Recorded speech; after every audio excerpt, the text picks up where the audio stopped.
Hello guys and welcome to Salesforce for Noobs. In this video we are going to discuss how to preview Lightning Web Components locally.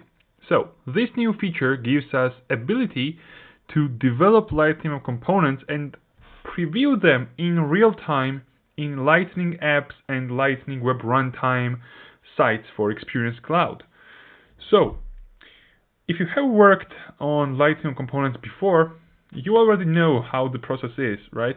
So you are writing a bunch of code, and then quite frequently you want to check how your code is reflecting on the org. So you are deploying the source to the org. No, first of all, you are saving the code, so you are hitting Control S or whatever.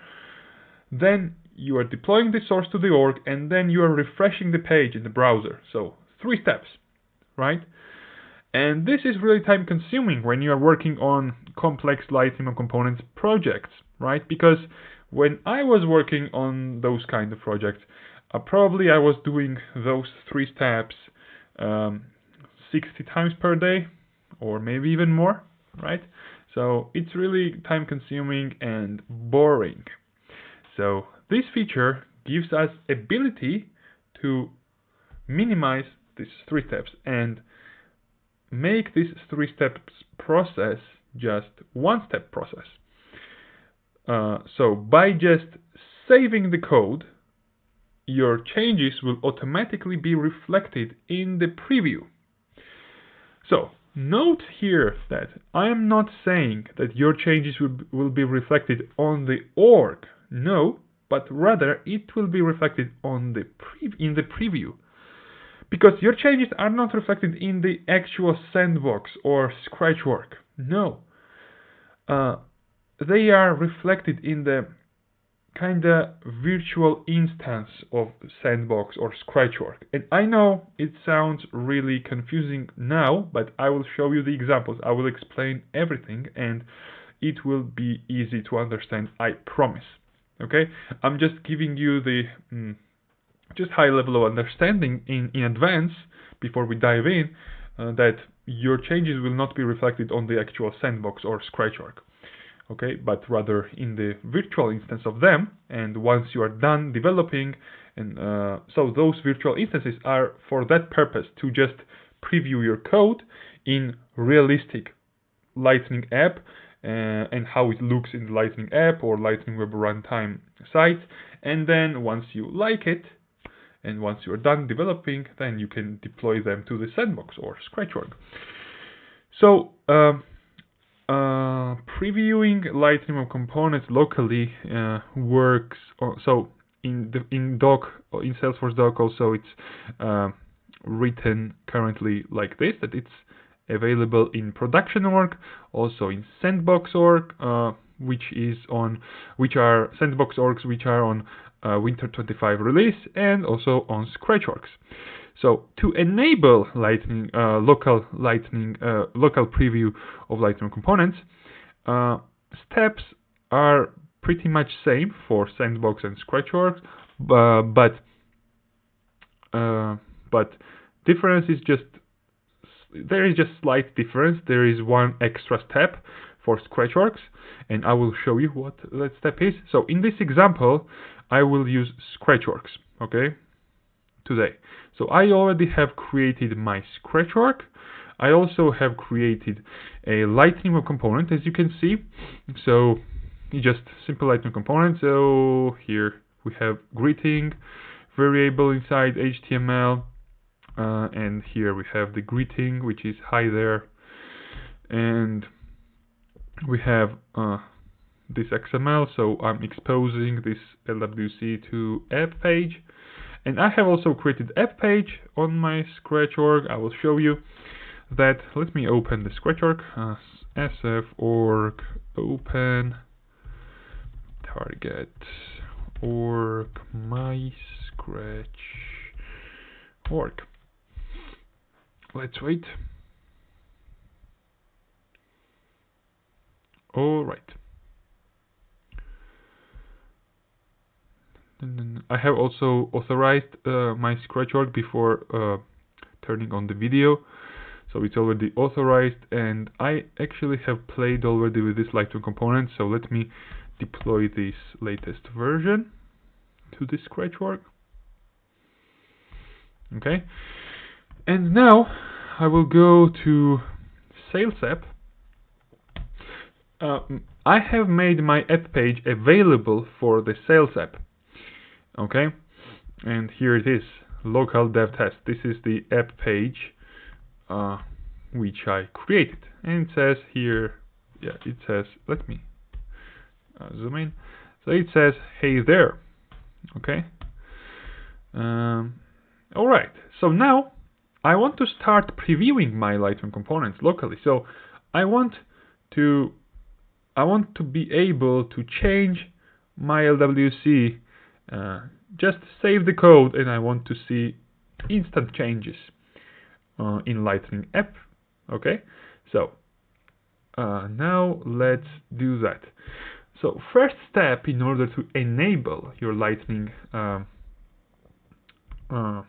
your previewing of Lightroom web components is to go to setup.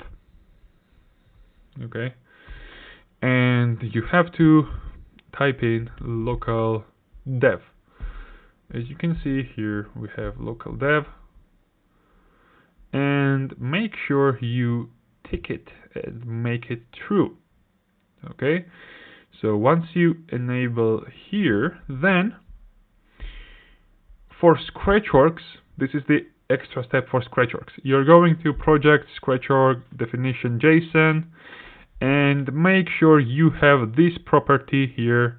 If you don't, just add it there and make it true. Okay? And then what you have to do is you have to install the plugin. Okay?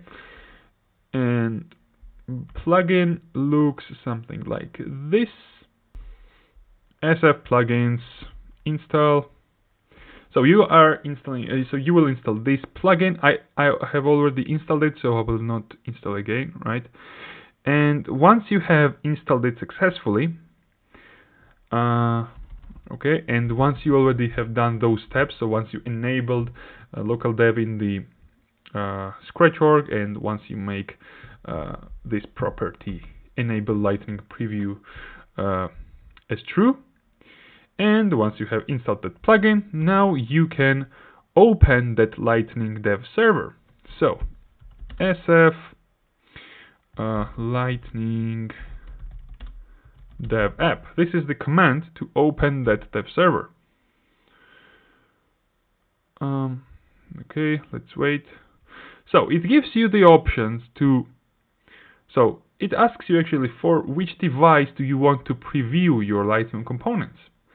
And I will choose desktop for now. You can also preview it for Android or iOS, but you have to follow the extra steps. So for example, for Android, you have to download Android Studio and configure it.